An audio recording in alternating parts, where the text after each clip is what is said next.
Bienvenue dans l'émission Saveurs divines. Cette bonne nouvelle du royaume sera prêchée dans le monde entier pour servir de témoignage à toutes les nations. Alors viendra la fin.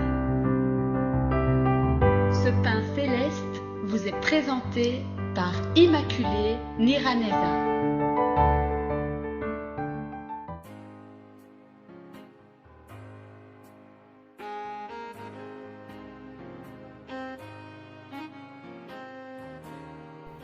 Shalom, shalom, mes bien-aimés qui écoutent l'émission Saveurs divines, que la paix de Christ soit avec vous. Je bénis l'Éternel qui me donne encore une fois l'occasion de venir vous parler pour vous partager la parole de Dieu. En dehors de ça, je n'ai rien à dire vraiment. Alors, je vous propose de commencer par quelques paroles du psaume 9, verset 2. Je louerai l'Éternel de tout mon cœur. Je raconterai toutes tes merveilles. Je ferai de toi le sujet de ma joie et de mon allégresse. Je chanterai ton nom, Dieu très haut. Mes ennemis reculent, ils chancellent, ils périssent devant ta face. Alléluia. Mes bien-aimés de Dieu, nous devons louer l'Éternel. Une des missions qui nous a été donnée en tant que chrétiens, en tant qu'enfants de Dieu, nous devons louer l'Éternel. Les animaux ne vont pas le faire à notre place, les arbres ne vont pas le faire à notre place, mais nous les humains, nous sommes invités à louer l'Éternel. Oui, la faune et la flore peuvent le faire aussi, mais ce n'est pas de la même manière que l'être humain, la bouche humaine peut le faire. Alléluia. Ah, je ferai de toi le sujet de ma joie. Fais de l'Éternel le sujet de ta joie. Ah, je ferai de toi le sujet de ma joie et de mon allégresse. Je chanterai ton nom. Chantons le nom de Dieu, le nom du Dieu très haut, créateur du ciel et de la terre. Nous devons vraiment l'élever et l'honorer avant toute autre chose. Chaque fois en commençant notre journée, nous devons prendre cette bonne habitude de commencer par louer et remercier l'Éternel. Alléluia. Le verset 4 nous dit que nos ennemis reculent, ils chancellent devant la face de Dieu. Vous savez, le principal ennemi que nous avons, c'est le diable. Mais celui-là, même s'il nous combat, il n'est pas vainqueur. Il essaye, mais il a été vaincu à la croix de Golgotha. Alors, devant la face de Dieu, notre ennemi recule. Je prie que si le diable avait prévu de t'attaquer aujourd'hui, qu'il recule au nom de Jésus-Christ. Que ta journée soit paisible, que ta journée soit vraiment une journée de joie et d'allégresse au nom de Jésus-Christ. Alléluia. Alors, continuons notre thème de la semaine. Aimez-vous les uns les autres.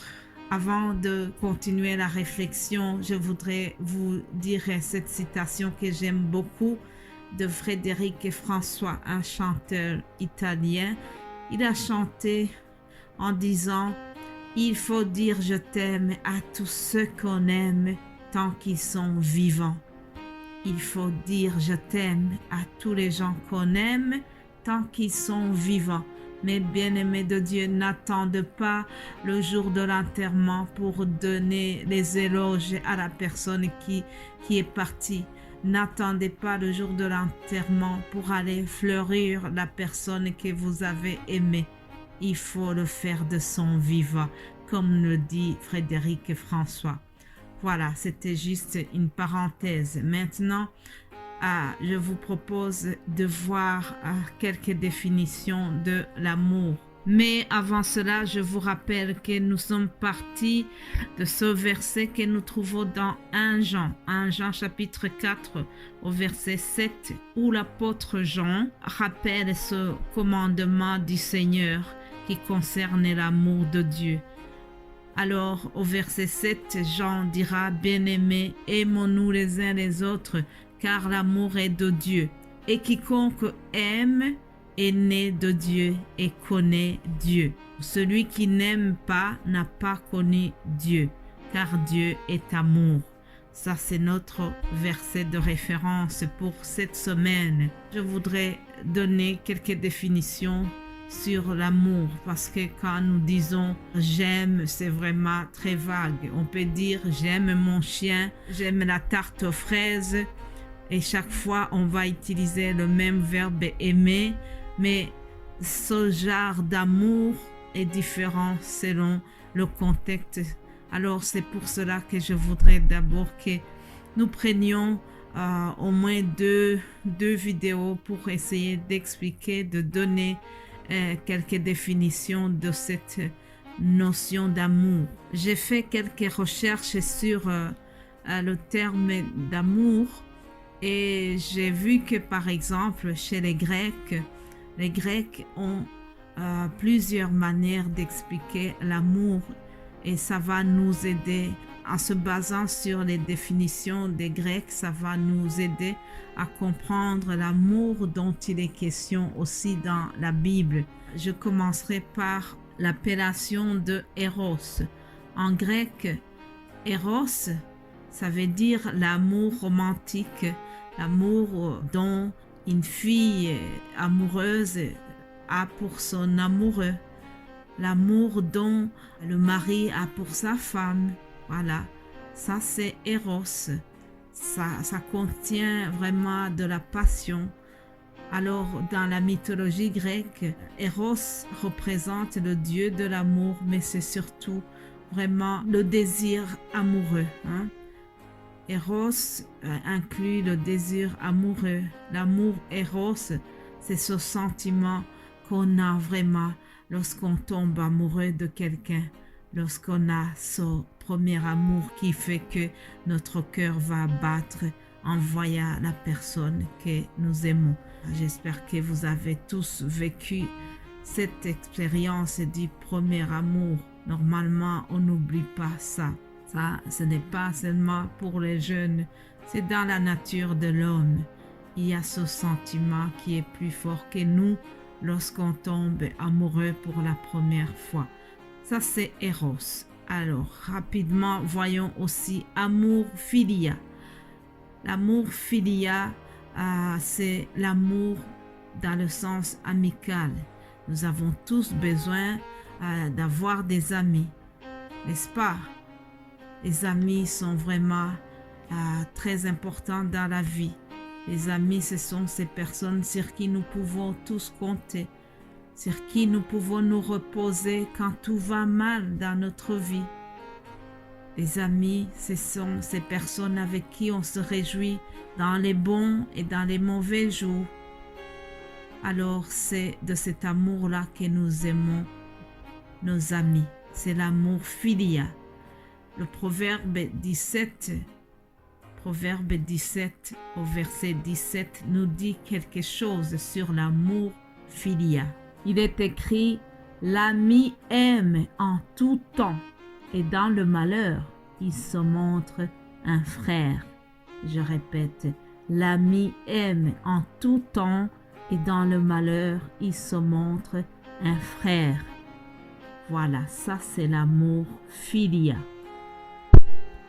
C'est ce genre d'amour-là qui a poussé Ruth à s'attacher à sa belle-mère Naomi. Ruth ne voulait pas quitter sa belle-mère, même si la belle-mère lui proposait de partir, de la laisser. Mais Ruth, il lui a dit « Ne me presse pas de te laisser, de retourner loin de toi. Où tu iras, j'irai. Où tu demeureras, je demeurerai. Ton peuple sera mon peuple et ton Dieu sera mon Dieu. » Alléluia. Dans la Bible aussi, dans le livre de 1 Samuel, nous voyons l'histoire de David et Jonathan que la plupart vous connaissez. David et Jonathan ont eu une amitié très célèbre, une amitié très sincère. Alors un jour, Jonathan a fait l'alliance avec David Et la Bible nous dit qu'il l'aimait comme son âme. Alléluia. Il l'aimait comme son âme. Chers amis, c'est une grande bénédiction d'avoir des amis sincères, des amis sur qui nous pouvons compter. Et je vais terminer aujourd'hui sur ce point. Demain, je vais continuer en vous donnant une autre définition de l'amour. Nous verrons l'amour agapé demain. Que Dieu vous bénisse abondamment. Nous sommes sur le thème de aimez-vous les uns les autres. Aimons-nous les uns les autres. Je vous aime d'un amour de Dieu. Soyez bénis. Amen.